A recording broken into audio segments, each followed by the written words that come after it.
ભાવનગરના એનએસયુઆઈ પ્રમુખની સાયબર ક્રાઇમે ધરપકડ કરી છે।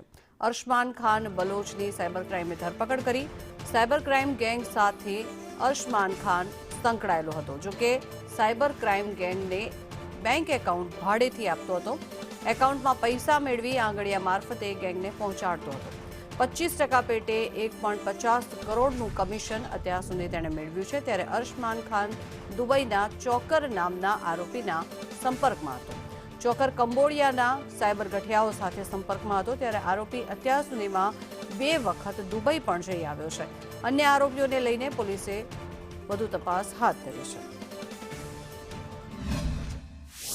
દ્વારા આગળ સઘન ટેકનિકલ એનાલિસિસ કરવામાં આવ્યું હતું અને મની ટ્રેલ ફોલો કરવાના આધારે એક આરોપી જે અરશમાન બલોચ છે એમની પાલીતાણાના એક ગામ ખાતેથી ધરપકડ કરવામાં આવી છે કે અમારા ઘાસચારાના અને અમારો જે બિઝનેસ છે એમના પૈસા આવવાના છે અને એ પૈસા બીકોઝ અમારામાં એક લિમિટ હોય છે એટલે તમારા અકાઉન્ટમાં લઈને આપ કેશ વિડ્રો કરીને અમને આપી દેજો અને એમને જે ખાતાધારકને 2000નું કમિશન આપવાની વાત કરી હતી। ખાતાધારકને ખ્યાલ નહોતો કે આ પૈસા સાયબર ફ્રોડના આવવાના છે। આગળની તપાસમાં એ જાણવામાં આવ્યું કે જે અરશમાન બલોચ છે એવા ઘણા બધા લોકોથી આ પ્રકારના અકાઉન્ટો ખોલાવી અને એ પૈસા